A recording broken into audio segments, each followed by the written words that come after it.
지하철 대신 스카이 트레인이 있는 도시.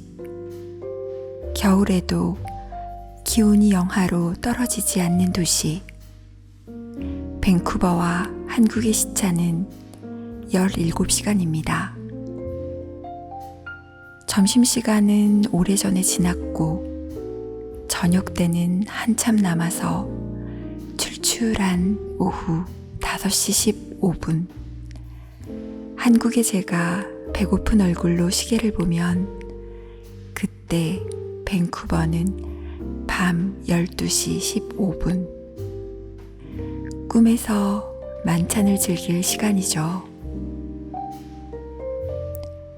하루 일과를 마치고 젖은 머리를 말리다 시계를 본 밤 12시 2분은 밴쿠버의 아침 7시 2분입니다. 누군가 푸르고 찬 새벽길을 젠걸음으로 걸어와 사무실이나 가게 문을 막 밀고 들어가는 시간이겠죠. 야금야금 다 써버린 주말이 아까워서 결국 바닥을 드러내고만 꿀단지를 본 기분으로 일요일 밤 이불을 덮고 누워 생각했습니다.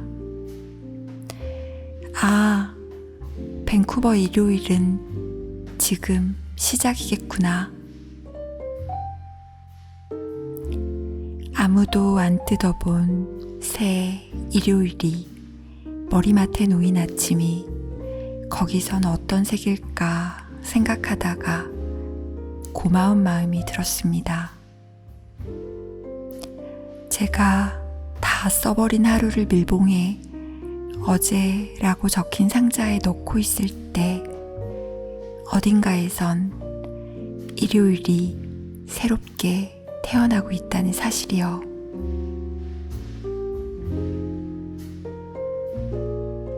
어쩌면 시간여행을 다룬 영화들은 만나고 싶은 사람과 시차만큼 세월만큼 떨어져 있어 애틋한 이들이 써내려간 편지가 아닐까 하는 생각도 들었습니다. 한국의 어제와 밴쿠버의 오늘, 밴쿠버의 오늘과 한국의 내일이 모여 제 3의 시간을 만들어냅니다. 그 시간의 이름은 오직 사랑하는 이들의 시간. 어서 오세요. 오직 사랑하는 영화만이 살아남는다. 오늘도 모닥불을 피워놓고 여러분을 기다리고 있었습니다.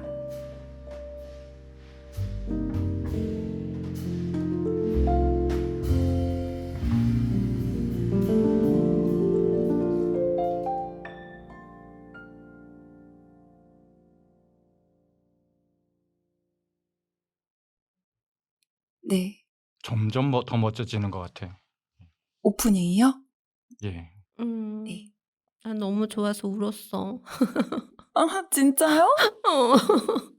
어쩐지 아무 말씀 없으셔서 나 잠깐 그래서 화장실 가셨나 그랬어요. 아니야. 마이크 끄고. 그랬구나. 콧봉지는 조금 휴지통 버리세요. 진짜 알지. 아. 빨리 해요. 시간 없으니까. 그래요. 그러면 울어주셔서 너무 감사한 게 제 마음을 알아주신 것 같아서. 왜냐면 저도 이거 고치면서 한 단어 한 단어 이 단어가 맞을까? 이 단어가 적당할까? 생각하면서 마음으로 조금 울었거든요. 제 마음을 알아주셔서 감사해요. 아마 동서님도 울지는 않으셨지만 알아주셨을 거라 생각해요. 네. 그러니까 그 평일에는 잘 못 느끼는데 주말에 느끼는 것 같아요. 음. 그 왜냐면 시차를 네. 이현님은 주말에 또 일부러 연락을 안 하시잖아요, 맞 상대방 배려해서. 잘 안 하려고 그 하는데 네. 보내 놓고 '아 맞다. 주말이지.' 이럴 때가 있어요. 그러니까 나는 월요일이고 그럴 때 음. '아 맞다. 저쪽은 주말이구나.' 음. 그럴 때 그럴 때 느끼는 것 같아. 평일엔 잘 못 느끼다가 그래서 일요일에서 내가 울컥했던 것 같아. 음. 음. 일요일이 가장 절절했습니다, 저도. 저도 일요일 아침 근데 되면은 그런 생각 네. 들거든요. '아유 인간들 인제 일요일 끝났겠구나.' 왠지 이긴 것 같은 그런 느낌. 근데 제가 그 생각하면서 누워 있을 때 그때 고마우면서도 기쁜 마음이 들었던 거는 '어 이걸로 오프닝 써야겠다.' 이 마음 들어 가지고 아싸. 정말 예. '하나 건졌다.' 자 그러면은 영화 조커로 넘어갈게요. 네. 예. 이 영화는 공식적으로 보면은 2019 년에 개봉했던 같은 감독, 같은 배우 주연의 영화 조커의 속편입니다. 그렇지만 사실 이걸 속편으로 봐야 할지 의문이 들 정도로 결이 다른 영화인데요. 내용 자체는 전개 자체는 법정 드라마 장르의 흐름을 따라가고 있습니다. 사실 속편이라고 하기에는 그냥 2019년 영화의 몇몇 사건만 이렇게 따와서 그 이후 이야기를 별도로 상상해서 만들었다고 봐야 될 것 같은데요. 내용 자체는 전편에서 사회 봉기를 야기할 정도로 유명한 공개 살인 사건을 저지른 아서 플렉이 재판을 받는 과정을 다루고 있고요. 한편으로는 재판을 받는 시기에 우연히 만난 리퀸젤이라는 여성과의 연애담을 다루고 있기도 합니다. 전편에서 불우한 환경에서 성장한 한 사람이 한 사람의 사회 부적응자가 사회 혼란을 야기시킬 수 있는가? 혹은 이미 조건이 다 갖춰진 상황에서 하나의 촉매제라도 기능할 수 있는가에 대한 질문이었다면 2024년의 조커2 폴리어드에서는 오히려 정신병을 가지고 있는 아서 플렉이라는 사람에 대해서 좀 더 깊숙하게 들여다보는 시간을 가지게 됩니다. 그러면서 자신의 의지에 반해서 우연하게 어떤 아이돌이 된 사람이 또 어떻게 버림받는지까지 보여주는데 아마도 감독 스스로가 1편의 팬들에게 버림받는 이 영화의 운명을 예감했을지도 모르겠어요. 조커 2를 다 보고 오셨죠? 네. 어떠셨어요? 이게 좀 호불호가 갈린다고들 들었어요. 아주 그냥 정말 개인적이고 주관적인 제 느낌만 말씀드리면 저는 조커 1 보다 좋았어요. 조커 1 보다 제가 음. 좋았던 이유는 네. 저는 이 영화의 키워드가 사랑이라고 읽었기 때문에 좋았던 것 같아요. 인간이 이 아서 플렉이라는 완전한 순수한 상태의 아무것도 선악이나 어떤 아무것도 없는 완전한 순수한 상태의 한 인간이 한 존재가 세상에 던져졌을 때 그 존재를 온전히 장악한 두 어떤 또 다른 존재, 여기에서는 엄마나 세상을 말하겠죠. 그 두 존재 사이에 흘렀을 어떤 기류 같은 거를 생각했어요. 그런데 그 세상에 막 던져진 순수한 상태의 존재는 의지하고 의탁할 수밖에 없잖아요. 그 자기가 맡겨진 존재에게. 네. 그럴 때 자기에게 일어나는 감정, 사랑이나 증오나 분노 이런 것들을 어떻게 형성해 나가야 되는가. 그 아이가 성장 과정에서 네. 그리고 삶의 태도를 어떻게 선택하는가. 그런 거에 대해서 좀 생각을 했는데 그리고 언젠가 은우 선배가 그런 말을 한 적이 있어요. 우리 나이의 사랑의 형태는 "나는 돌봄이라고 생각해."라는 말을 했어요. 근데 이 영화를 네. 보면서 돌봄이라는 사랑이라는 거와 마찬가지로 돌봄이라는 거가 쪼끔 생각이 났어요. 그리고 이 감독이 이 영화를 통해서 말하고 싶었던 거는 그 아서 플렉이 낙낙 노크를 하잖아요. 저는 그 부분이 굉장히 인상적이었고, 어쩌면 이 영화는 감독이 세상을 향해서 내는 노크, 두드림은 아니었을까? "거기 아무도 없어요. 여기 상처받은 한 인간이 있는데, 세상으로부터 버려진. 그런데 이 사람을 돌아볼 사람이 거기 아무도 없나요?" 그런 걸로 저한테는 읽혔어요. 그리고 우리가 모르는 이의 고통을 "당신 어디 많이 아파요? 어디가 아프죠?" 이렇게 묻는 것만으로도 그 사람을 끔찍한 고통으로부터 건져낼 수 있지 않을까.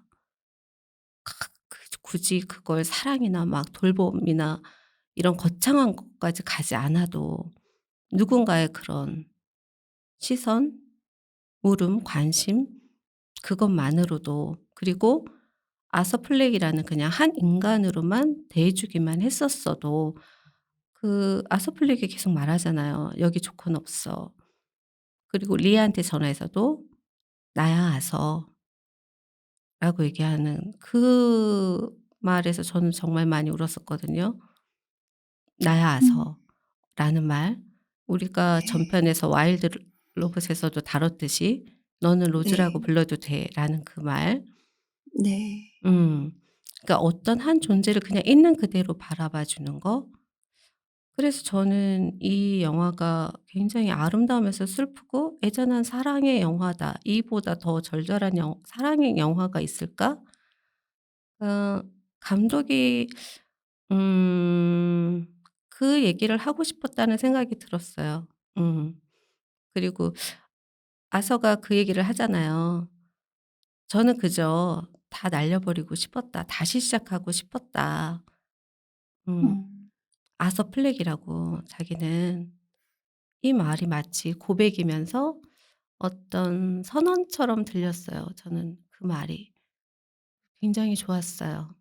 음. 좋게 봤어요. 네. 그러니까 이 영화에서 이현님은 이제 사랑을 주된 이야기로 보셨는데, 이제 사랑의 종류 중에 추앙하는 마음도 있고 아끼는 마음도 있을 수 있는데, 이 둘이 어떻게 다른 걸까요? 그러니까 영화 속에서 이제 아서를 좋아하고 어 어쩌면 지나치게 좋아할 수도 있는 그런 팬덤은 아서가 불만을 해소해 주기를 바라는 거잖아요, 자기들의 욕망 대신에. 그럴 때 그 마음은 추앙하는 마음인지 아끼는 마음인지, 그리고 또 그 아서와 리의 사랑에서의 또 마음은 어떤 마음인지 궁금해요, 동서님. 글쎄 저는 이 영화 자체가 어떤 사랑이라고 생각되지는 않았어요. 일단 어 그 1 편에서 아서가 엄마를 이렇게 돌보는 그런 행위가 그거 자체가 어떤 사랑이었다고 생각 들진 않을 정도로 아서는 일방적으로 좀 되게 착취를 당하고 있었다는 생각이 들었고요. 네. 아서가 그거를 인식하든 안 하든 간에 그거는 어린 시절부터 대단히 성적 착취를 동반한 착취를 당한 거는 변호사가 지적한 바도 같고, 그리고 그 엄마의 남자 친구들로부터 폭행을 당하기도 했었고, 그래서 아서가 좀 이렇게 부분적으로 인정 욕구가 있었다는 거는 제가 보기에는 그건 분명하고요. 그게 일그러진 상태로 이렇게 발휘가 돼서 사실 어 그 당시 아서가 사람들을 죽이고 그리고 그 공개 방송에서 쇼 호스트를 죽이고 나서 그게 사회적으로 혼란에 빠졌을 때 자기가 스타가 된 양인 거 이렇게 나섰었던 모습은 1 편에서 자기가 그동안 못 받아왔던 그런 애정에 대한 다른 방식으로 갈망하는 그런 표현이 나타났다고 생각했었거든요. 그게 가장 적나라하게 드러났던 장면이 2 편에서 그 아서 옆집에 살던 사람, 네. 그 사람이 법정 증언을 하러 나왔을 때 네. 그 하비 덴트 검사가 그 머레이 쇼에 를 TV에서 봤냐고 했을 때 그 여자가 저 그것도 봤다." 이렇게 증언을 했는데 그 증언이 나오자마자 리액션 샷으로 아서가 아주 행복한 얼굴로 웃는 모습을 보여줘요. '아 쟤도 나를 인정했구나.'라는 음. '쟤가 나를 봐줬구나.'라는 식으로 그렇게 네. 받아들이는 장면이 나오니까 아서가 단지 어떤 음 뭐라 그럴까? 자기를 인간으로 봐줬으면 하는 그런 가여운 짐승, 가여운 한 사람의 그런 인간으로만 봐서는 안 될 것 같고요. 분명히 어떤 성격적으로나 그런 인격적으로나 문제가 있는 존재라는 건 확실하죠. 치료가 필요한 사람이고 그리고 1 편에서도 본인도 그 부분에 대해서 인정을 했기 때문에 1 편의 어떤 에피소드 중에서 그런 게 있어요. 그 사회복지 예산이 줄어들어서 아서가 약을 받는 거를 더 이상 못 받게 되는 장면이 있는데 아서는 네. 그럼 난 약을 어디서 받냐."라고 그렇게 막 불평을 하기도 했거든요. 그래서 아서 스스로도 자신의 병을 인식을 하고 그걸 고치려는 의지가 확실했었던 거는 사실이에요. 하지만은 그걸 지금 전체적인 맥락상에서 '아서가 단지 가여운 사람이다.'라고 보기에는 좀 무리가 있지 않나 그런 생각이 들었어요. 네. 네네. 그리고 뭐 방금 폴 님께서 이렇게 지적하셨던 부분 그러니까 그렇다면은 아서가 대중적으로 어떻게 이용이 되어 왔는가 혹은 그 추앙이 되어 왔는가 그런 부분에 있어서 사실 그 이 또 이 탄핵 얘기를 계엄령 얘기를 안 하고 넘어갈 수가 없는데 저는 이 일련의 사태들을 보면서 특히 이렇게 반응들을 보면서 어쩌면 세상에는 이렇게 피해자만 있고 가해자는 없는지 그게 너무 궁금하더라고요. 막 '오죽했으면 저러겠냐.'라는 것도 말하자면은 가해자가 피해자로 둔갑하는 상황인 거잖아요. '저 사람이 오죽했으면은 계엄령을 터뜨렸겠냐.' 하는 그런 것도. 네. 그래 뭐 웬 그렇게 피해자만 많은지 그런 그 리퀸젤이나 아니면 아서를 추앙했던 사람들이 자신의 어떤 피해받은 감정 혹은 이런 그릇된 사회 구조 때문에 자기들이 이 수탈당했던 그런 모든 그거를 꼭 이렇게 앞잡이를 내세워서 아서라는 앞잡이를 내세워서 그렇게 어떻게 문제를 해결하고 싶어 하는 게 쪼끔 그릇된 거 아닌가 생각이 들었거든요. 음. 어쨌건 뭐 거기에 대해서는 뭐 다른 의견이 있을 것도 같고요. 일단 아서가 선동을 하려고 했던 건 아니었다. 하지만은 스스로 선동당했다고 생각하는 사람들한테 지목을 당한 그 많은 대중들의 지목을 그대로 수용하는 사람들이 이렇게 대리인으로 내세우는 그런 지목 행위와 인기와 구분을 못하는 그래서 '모든 게 이렇게 뒤틀렸던 게 아닌가.' 그런 생각이 들었어요. 네. 제가 생각할 때는 나의 해방일지라는 드라마에서 이제 추앙이라는 단어가 전 국민한테 굉장히 크게 다가오기 시작했는데요. 그 드라마에서 추앙이 나왔을 때는 '내 온 몸과 마음을 바쳐서 너를 위해서 뭐든 할 수 있다.' 이런 느낌이었던 것 같아요.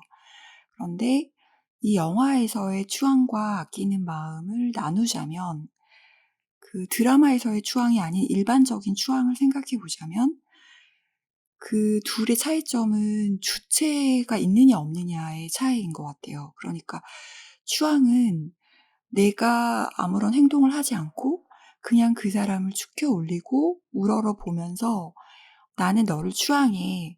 그러니까 너가 무슨 행동을 해도 나는 널 좋아할 거야. 이게 다라면 아끼는 마음은 그 사람을 위해서 내가 뭔가 행동을 하는 마음이라는 생각이 들었어요. 그러니까 아낀다는 거는 그 사람이 어떤 행동을 하든 다 넘어가고 봐주고 나는 가만히 있겠다가 아니라 그 사람한테 가장 좋은 결과를 내려면 내가 어떤 말과 행동을 해야 하는가 이걸 고민하고 그리고 실제로 그 행동을 하는 마음, 그 마음이라고 생각을 했는데 이현님은 어떻게 생각하세요? 저는 그 사실 추앙하다라는 뜻을 사실은 찾아봤어요, 사전에서. 그랬더니 그는 높이 받들어 우러르다라는 뜻이더라고요. 그리고 팬덤이라는 거는 그냥 가수, 배우, 운동선수 따위의 뭐 유명인들을 특정 분야의 사람들을 지나치게 좋아하는 사람이나 그 무리. 네, 아끼다라는 거는 지금 폴 작가님이 얘기해 주신 것처럼 함부로 쓰거나 다루지 않는 소중하게 여겨서 자상하게 보살피는 어떤 행위와 연관된 단어더라고요. 맞아요. 저도 찾아봤어요. 그러니까 네. 네. 그러니까 네. 추앙하는 그러니까 마음에는 인색하게 잔소리가 있을 수가 없죠. 맞아요. 네. 잔소리는 아끼는 네, 맞아요. 마음에서만 나오는 거죠. 무조건적인 네, 맞아요. 무조건적인 마음이고 우러름이고 추앙은 아끼다라는 단어에는 행위가 따르더라고요. 그거는 좀 더 적극적인 음 단어라는 생각이 좀 들었어요. 지금 폴 작가님이 얘기해 주신 것처럼 그렇게 봤을 때 이 영화에서 저는 대중들이 아서를 향해서 보이는 어떤 행위나 갖는 마음이 추앙도 아니고 아끼는 마음도 아니라는 생각이 들었어요. 음. 그 어느 쪽도 팬덤도 음. 아니고 그냥 어떤 제가 느끼는 느낌에는 그냥 몰입? 음. 그냥 그 아서는 어떤 하나의 도구? 음. 라는 생각밖에 안 들었어요. 그래서 아마 가요 마음이 제 마음에는 가장 많이 들었던 것 같아요. 그 사람이 벌이는 어떤 행위 이런 것들의 선악 구분을 다 떠나서 지금 동선 작가님이 얘기해 주신 거는 제가 들은 느낌은 저와의 어떤 다른 지점을 제가 생각해 보니까 저는 아서의 출발에 조금 많이 꽂혀 있었다면 동성 작가님은 아서의 결과에 많이 집중을 좀 하셨다라는 생각이 살짝 들었고요. 저는 여기에 나오는 노래들은 사실 노래 나오는 부분은 노래는 사실은 리와 아서의 속갯말 같다라는 느낌이 많이 들었어요. 내가 현실에서 내뱉을 수 없는 말이 노래 가사에 많이 담겨 있더라고요. 그래서 저는 노랫말을 굉장히 많이 찾아보고 집중해서 봤는데 세상에 지금 필요한 건 사랑, 달콤한 사랑이에요. 너무 조금밖에 없는 유일한 것이죠. 세상에 지금 필요한 건 사랑이에요. 몇몇이 아닌 모든 이들을 위해서 라는 가사가 있어요. 그러니까 이 감독은 계속 같은 말을 이 영화 전반에 거쳐서 하고 있다는 생각이 들더라고요. 그러니까 계속 이런 타인의 고통에 무감각해진 세상을 향해서 질문이면서 대답처럼 자기 대답, 자기만의 방식으로 대답을 하고 있는 것 같아요. 지금 이렇게 무감각해진 우리가 이 세상에 필요한 건 타인의 고통에 감각하는 사랑이지 않겠느냐라고 자기만의 대답을 하고 있는 영화라는 생각이 들어서 저는 1편에 어쩌면 광기 같은 조커라는 한 인물의 탄생을 그린 것보다 2편의 조커가 더 훨씬 좋았다라는 생각이 들었던 거예요. 그런데 네. 제가 궁금한 건 그거예요. 그렇게 이제 사랑을 음. 말하고 사랑을 보여주다가 리가 조커를 버리잖아요. 음. 저는 그게 너무 네네. 충격이었는데 리가 내 음. 앞에서 노래하지 마. 이제 노래하지 마라고 말할 때 음. 진짜 음. 진심으로 버린 거라는 음. 생각이 들었거든요. 떠나가고. 음. 그러면 리는 왜 음. 떠나갔고 리의 마음은 어떤 마음인 걸까요, 음. 동서님? 저는 그러니까 제가 생각하는 추앙은 뭐 사전에선 어떻게 나왔든 간에 자신의 욕망을 투영하는 거라고 생각해요. 팬덤이나 추앙이나 모두 자기 자신의 욕망이 없으면은 그게 이루어질 수 없다고 생각해요. 그거를 어떤 피사체에 투여를 해서 피 예를 들어서 뭐 옛날에 그 H.O.T나 너무 늙은 사람 티 낸다. 요 최근 그룹 뭐 있나요? BTS. 참나. 그것도 아니야. BTS도 뉴진스. 아니, 그거 걸그룹이잖아요. 아무튼 이런 뭐 네. 형광등을 들고 막 이러는 게 말이죠. 누군가를 지지한다는 모습에 취해 있으면 또 자기의 욕망이 나를 대리해 주는 그런 연예인들이 대리해 주는 모습을 보고 뭐 내가 항상 슬퍼했던 고민했던 부분을 방탄이 대신 노래해 주는 걸 보고 거기에 대해서 열광을 하는 거지. 아끼는 마음이랑 전혀 다르죠. 왜냐면은 예를 들어서 그 많은 사람들이 방탄이 군대에 간다고 했을 때 이 어떻게든 면제를 시켜줘야 된다고 막 이렇게 팬덤들이 얘기를 했었는데 네. 실제로 방탄 입장에서는 어떻게 됐건 빨리 군대 문제를 해결하고 싶었던 거거든요. 나중에 면제가 돼서 뒤에 무슨 말이 나올 줄 알고. 물론 제 생각입니다만. 어쨌건 이런 그런 팬덤과 진짜 방탄을 아끼는 사람이 입장에서 어떤 뭔가를 해달라고 했다면은 그거는 전혀 격이 다를 수가 있다는 거죠. 그런데 이 부분에서 아서가 조커는 존재하지 않아. 그냥 아서만 있을 뿐이야. 나는 정말 리셋하고 싶어. 나는 리셋해서 새 삶을 살고 싶어. 이렇게 했을 때 조커를 아끼는 사람이었다면은 당연히 그걸 인정해주고 지지해주고 그랬어야 했을 텐데 죄송합니다. 아서를 아끼는 사람이었다면 이 리퀸젤은 아서를 본 게 아니라 조커라는 어떤 피사체를 본 거죠. 자신의 욕망의 대리인을 본 거고 그 사람이 은퇴를 선언하자 그래? 그러면은 너와는 이제 관계 단절이다. 이렇게 선언을 해버린 거예요. 그러니까 저는 지금 동선이 말씀에는 완전히 동의를 하는데 제가 궁금한 건 그거예요.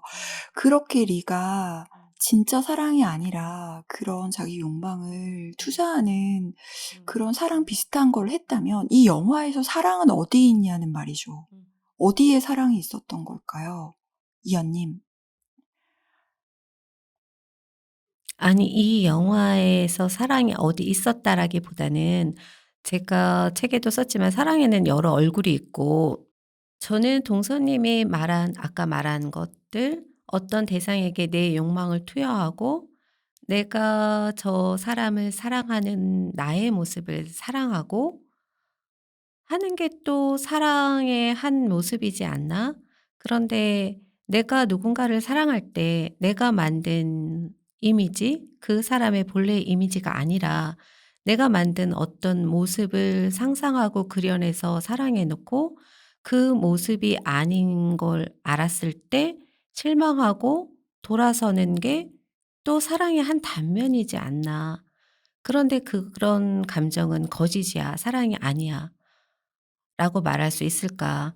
저도 일정 부분 누군가를 사랑할 때 우리는 어차피 타인에 대해서 완벽하게 알거나 이해하는 건 불가능하잖아요. 나 자신에 대해서도 모르는데.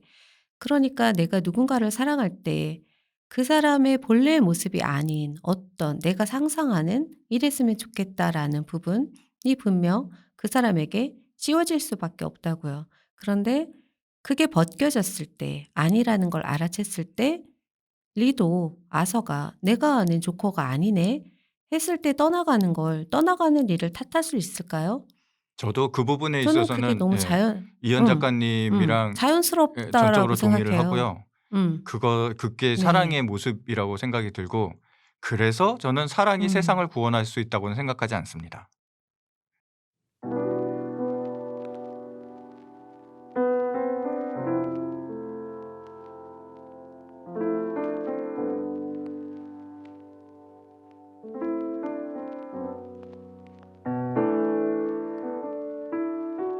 여름, 작은 테이블 앞에서 팥이 콩한테 말했습니다.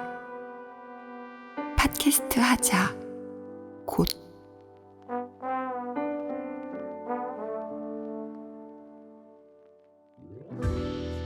가을, 캐나다에서 출발한 마이크가 집 앞에 도착했습니다. 허공에 마이크 스탠드를 설치하다 떨어뜨려 이마에 딱밤을 맞았습니다.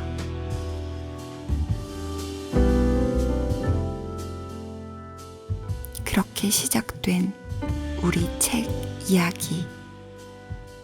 아끼는 마음으로 영화처럼 산다면야. 영혼을 뒤흔든 영화, 공연, 전시 이야기. 궁금해요. 우리를 궁금해하는 여러분이 우리 이야기를 듣고 여러분 이야기도 들려주세요. 영화 동아리 540 회원 1동.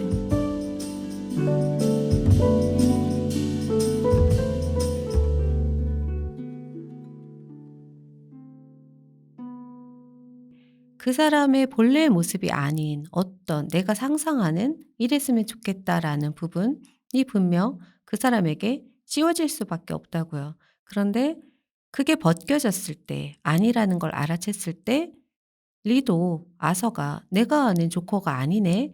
했을 때 떠나가는 일을 탓할 수 있을까요? 저도 그 부분에 저는 그게 있어서는 너무 이현 음, 작가님이랑 자연스럽다라고 전적으로 동의를 생각해요. 하고요. 음. 그게 네. 사랑의 모습이라고 생각이 들고, 그래서 저는 사랑이 음. 세상을 구원할 수 있다고는 생각하지 않습니다. 그럼에도 불구하고 네. 사랑은 제가 최근에 읽은 폴 작가님에게도 선물한 시몬 베이유 같은 사람들은 누군가는 거래가 없는, 대가가 없는, 보상이 없는 은총과도 같은 사랑을 하더라고요. 그러니까 우리는 정말 말도 안 되는 폭력, 상상할 수 없는 '왜 저 사람이 저런 일을 저지를까?' 그런 폭력도 일어나지만 한강 작가도 말했지만, 그런데 인간의 이성으로는 이해할 수 없는 내 목숨을 기꺼이 내주는, 희생을 하는, 사랑을 베푸는 이들은 또 어딘가엔 있단 말이죠. 그게 또 사랑의 힘이지 않나. 그거를 어떻게 설명해야 할까요? 그거를 말이죠. 그 사랑이라는 그 네. 단어가 가지는 어떤 도구마적인 음. 그런 함의가 있기 때문에 그게 위대해 보이는 거지. 만약에 그걸 뿅뿅이라고 단어만 대체해도요. 어떤 사람은 자신의 욕망을 위해서 뿅뿅을 하고, 어떤 사람은 고귀한 희생을 하면서 뿅뿅을 한다. 이렇게 하면은 느낌이 달라지잖아요.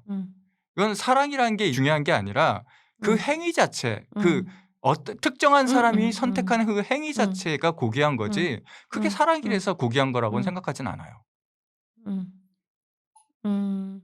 그건 뭐 언어 유희 같아요. 지금 동서님이 말씀하신 거는. 그렇다면 모든 행위에 다 적용할 수 있다라는 저는 생각이 들고, 그러는 마음, 그냥 그럼 사랑이라고 하지 않고 그러는 마음은 그럼 우리는 뭐라고 불러야 할까요? 2000년 전에 음. 어떤 사람이 음. 죄송합니다. 사람이라 그래서. 음. 어떤 신의 네. 아들이 네. 네. 단어를 잘못 써서 그랬다고 생각이 들거든요. 네네. 정말 모든 신분제를 뛰어넘고 그 당시에 네. 비천하게 봤던 여성들도 네. 다 편에 들고 네. 그 노예들 편에 서서 네. 맞서 싸우던 네. 사람이 네. 네. 이제부터 이건 사랑이다. 네네. 그 비슷한 시기에 공자님도 춘추전국 시대 때 네. 공자님도 네네. 이 모든 거는 진짜 자비를 베푸는, 그리고 남을 아끼고 사랑하는 마음으로 가야지 이 사회가 좀 사회 문제가 해결된다라고 결론을 내렸는데,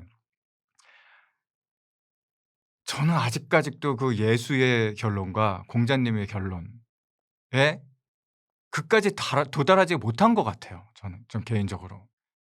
그런데 그 어떤 마음들은 이성적인 판단에 하기 이전에 움직이는 마음이 있는 것 같아요. 제가 느끼기에는. 그러니까 5.18 당시에 상무대에 남았었던 그런 마음들. 나가고 싶죠. 살고 싶지 않은 사람들이 어디 있겠어요. 하지만 내가 여기 남으면 죽는다는 걸 알면서도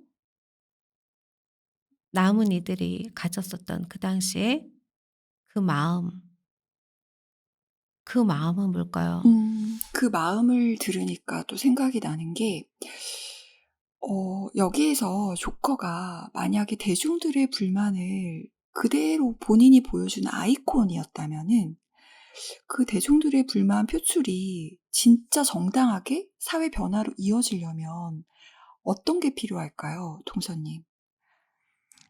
우리 사회자님 진행 솜씨에 정말 감탄을 하지 못하겠습니다. 와, 이거 그냥 정말 머릿속에 떠오르는 대로 말했을 정말 뿐인데 예. 감사합니다. 진행자는 정말 잘 거의 뽑았어요. 메시야 메시. 팟캐스트계에 그냥 드리블로 확 치고 들어오는데 그냥 옆으로 패스를 해주시네. 와. 이거 잘렸어. 네, 지금 한 15분 남았으니까 조금 빨리 진행을 하도록 할게요. 알겠습니다. 예. 잠깐만. 질문이 뭐였죠, 근데? 제가 진행 솜씨에 감탄을 하느라고. 예. 네, 그러니까 조커가 대중의 불만을 표출하기 위한 아이콘이었다면 불만 표출을 우리가 정당한 사회 변화로 이어지게 하려면 어떤 게 필요할까요? 그러니까 저는 일단 요즘 드는 생각은 사회 시스템이나 법적으로 이렇게 법의 힘을 빌려서 복수를 하는 일은 좀 인제 좀 그만뒀으면 좋겠어요. 절대로 안 된다고 생각해요. 만약에 자신이 피해를 입고 뭐 그런 부분이 있다면은 이 '어떤 사회가 더 좋아질까?' 그런 거에 대해서 비전을 가지고 생각하고 거기에 대해서 대안을 제시했어야지 그렇게 불만으로써 사회 변화가 이어질 수는 없다고 생각합니다. 네. 그러면 이제 사회를 변화시키고 인간을 인간답게 하는 데에는 예술이 빠질 수가 없는데요.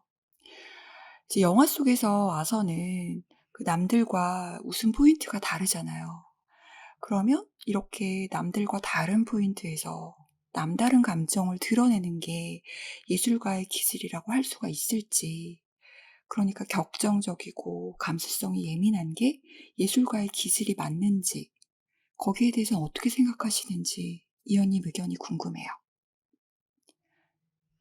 예술가적인 기질을 이미 남다르다라는 걸로 말씀을 하신 것 같은데, 그러면 남다르다라는 것은 무엇일까? 그게 남다르다라는 게 세상이나 이런 거를 보는 시각이 남다르다는 걸 말하는 걸까? 아니면 다른 사람들과 기질이 남다르다는 걸 말하는 걸까?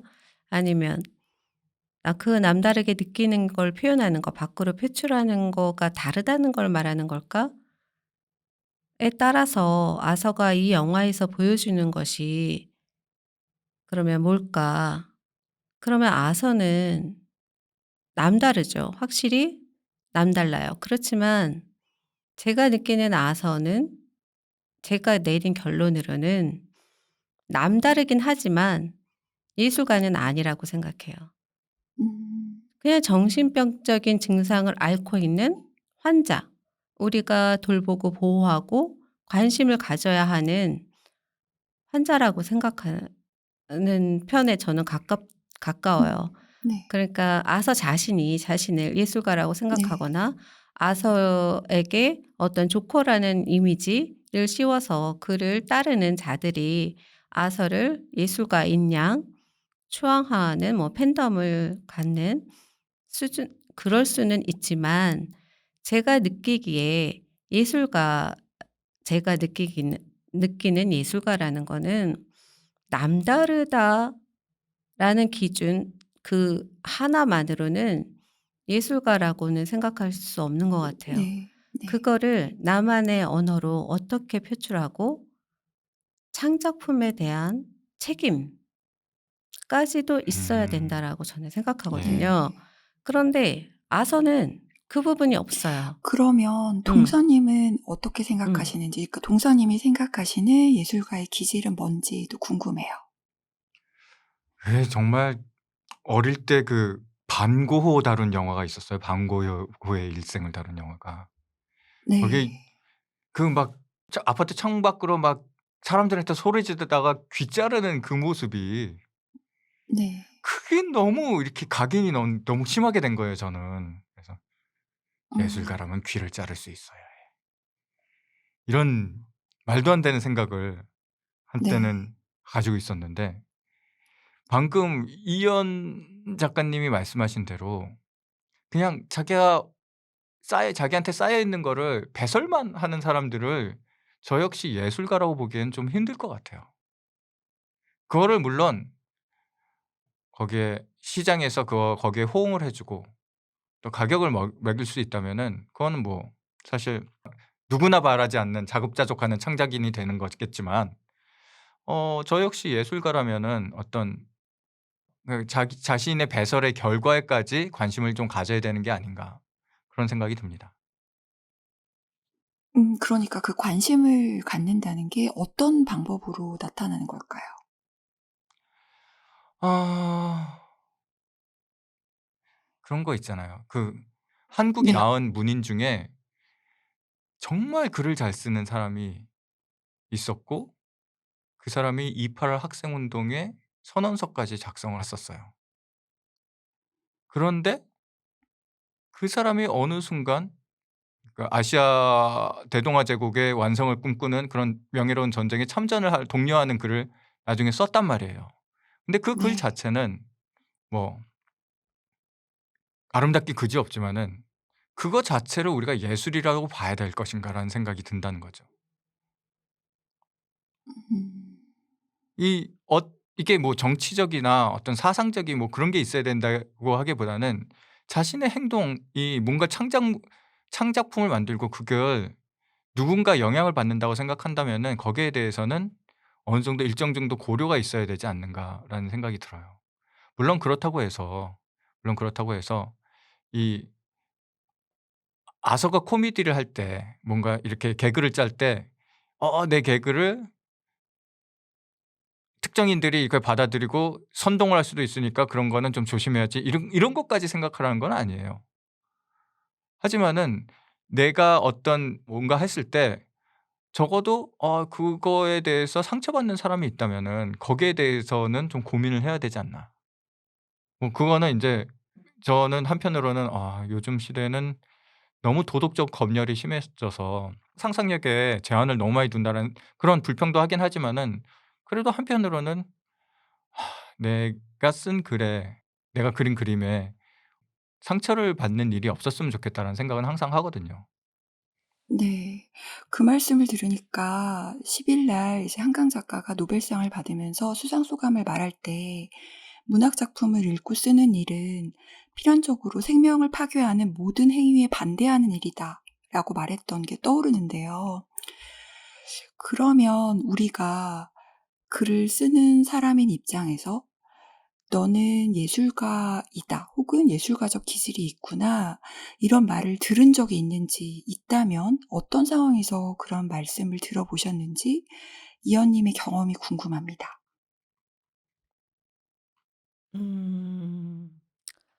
저는 제가 몇몇 분들한테 얘기한 적이 있는데, 제가 글을 쓰지 않았을 때 저한테 "네가 쓴 글을 읽고 싶어?" 라고 제 인생에 얘기하신 분이 딱 3분 있어요. 네.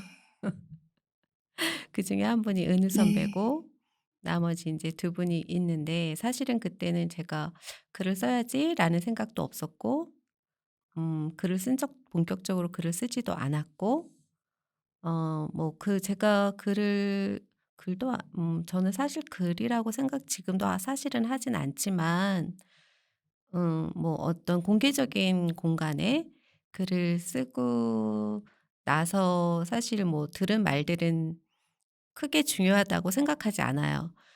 그 이전에 내가 아무것도 아니었을 때, 글을 쓰지도 않았을 때 '그때 나한테 그런 말을 왜 했을까?' 어 그 그분들의 제가 사실은 은우 선배를 찾았던 이유도 그게 궁금했어요. 왜 그때 나한테 그 말을 했는지 물어보고 싶었어요. 제가 책을 내고 하는 과정에서 그게 궁금했어요. '그분들은 왜 나한테 그때 그 말을 했을까?' 어 그때 그런 말들이 조금 기억에 남았던 것 같아요. 음. 네. 동서님은 어떠세요? 동서님도 많이 들어오셨을 것 저는 뭐 같아요. 네. 전 술만 마시면 사람들이 그러더라고요. 예술가라고요? 음. 이 욕 대신에 한 얘기겠죠. "너 언제 많을 인간 것 될래?" 뭐 같아요. 이걸 완곡하게 표현한 거라고 생각합니다. 폴님은 어떻게 언제 들어보셨어요? 저는 예술가라고 그렇게 그 단어로 들어본 적은 없는 것 같고, 저도 이현님이랑 비슷하게 네가 쓴 글을 읽고 싶어. 그 말이 가장 그 말에 근접하다고 음. 생각하는데, 그 음. 음. 말은 요즘도 종종 듣긴 하죠. 근데 들으면 약간의 음. 책임감이 느껴지긴 해요. 어떤 책임감이냐면, 제가 쓰는 글을 어떤 사람이 읽는 시간, 그 시간이 아깝지 음. 않았으면 좋겠다. 그러니까 그게 5분이 됐든 10분이 됐든 그 글을 읽는 음. 동안에 내가 이걸 헛되이 버린 시간이 아니라 뭔가를 느낀 시간으로 음. 기억했으면 좋겠다. 그런 글을 쓰고 싶다. 그래서 한 단어, 한 문장 쓰기가 더 힘든 것 같고, 네, 그런 음. 변명을 해봅니다. 아니 근데 음. 대단하신 것 네, 같아요 저는 진짜. 전 어떤 아니 점이요? 네. 존경스럽습니다. 그 뭐가요? 이현 어떤 게? 작가님이나 폴 작가님이나 한 글자 한 네. 글자 그렇게 네. 정성을 혼을 진짜 혼을 불살라서 어. 쓰시는 분들은 그런 의미는 정말 아닌데. 존경스러워요. 저는 근데 사실은 동선 작가님하고 첫 책은 사실 얼떨결에라서 잘 몰랐고요. 동선 작가님이랑 이번 책을 내면서 저한테는 이번 책을 내는 그 과정이 사실은 많은 배움이었어요. 공부였어요. '아 책을 낸다는 게 이렇게 무거운 일이구나.' 어 '그냥 막 내서는 안 되겠구나.' 라는 거를 정말 너무 깊게 깨달았어요. 네. 그리고 음 '내가 그냥 나의 사사로운 감정으로는 책을 내면 안 되겠구나.' 아까도 말했지만 어떤 책임감, 내 결과물에 대한 책임감까지 내가 오롯이 다 끌어안고 가야 하는 그런 마음으로 내야 하는 일이구나. 그런 거를 깨달았던 것 같아요. 네. 감사합니다, 동선 작가님. 감사합니다. 저야 반면교사를 보여드린 것 밖에 "아이고 저 인간." 하면서 '나라도 잘해야지.' 이러셨을 거 아니에요. 아니에요. 아니에요. 정말 얼마나, 감사합니다. 네. 정말 많이 얼마나 배웠어요. 칭찬을 하셨는데요. 동선 작가님한테 늘 배우고 있다고. 네. 칭찬을 정말 용돈을 많이 드리면 그렇게 해주셨고요. 해요. 지난달에 입금 안 됐습니다. 네. 네. 이렇게 오늘 저희가 조커2, 폴리아2에 대해서 이야기를 해봤고요. 그 폴리아2라는 제목에 대해서도 많은 생각을 해봤어요. 그 두 명이 같은 정신병을 앓고 있는 현상이라고 하는데, 그게 어떤 병의 이름이라기보다는 음. 두 사람이 같은 감정으로 어떤 세계에 둘만 존재하는 느낌? 그 느낌을 표현하고 싶었던 음. 거라는 생각이 들더라고요. 그래서 음. 오늘 사랑, 그리고 사회를 바꾸는 방법, 음. 그리고 또 예술에 대해서 얘기를 나눠보면서 두 분의 얘기를 들으면서 두 분이 의견이 다른 부분도 있었는데, 그 부분은 이제 애청자 여러분이 댓글로 저는 어떤 분 의견에 음. 공감합니다. 왜냐하면 이렇게 댓글을 달아주시면 너무 음. 좋을 것 같고요. 저희는 모든 댓글을 음. 세 글자, 한 글자짜리 댓글이어도 정말 소중하게 음. 생각을 하고 있습니다. 음. 네, 그리고 네, 저 하고 싶은 네, 말 네, 있어요. 이 폭력이라는 것도 악이라는 것도 전염성이 굉장히 네, 강하지만 음 동순 작가님은 사랑이라는 말을 싫어하시니까 그러한 네. 마음도 우리를 전혀 뿅뿅이라니까 뿅뿅. 뿅뿅 앞으로 뿅뿅 동선 작가님한테는 뿅뿅도 뿅뿅해라고 얘기해 주세요. 네. 뿅뿅하는 마음도 전염성이 저는 굉장히 강하다고 생각해요. 다만 더디고 잘 보이지 않아서 그렇지 전염성이 강하다고 생각해요. 그러니까 우리가 포기하지 않고 쉼없이 입김을 불어넣어야 한다라고 그 글로든 그림으로든 노래로든 춤으로든 어떤 방식으로든 그게 이 시대의 예술가가 해야 하는 몫이지 않나 그렇게 생각합니다. 네, 맞아요.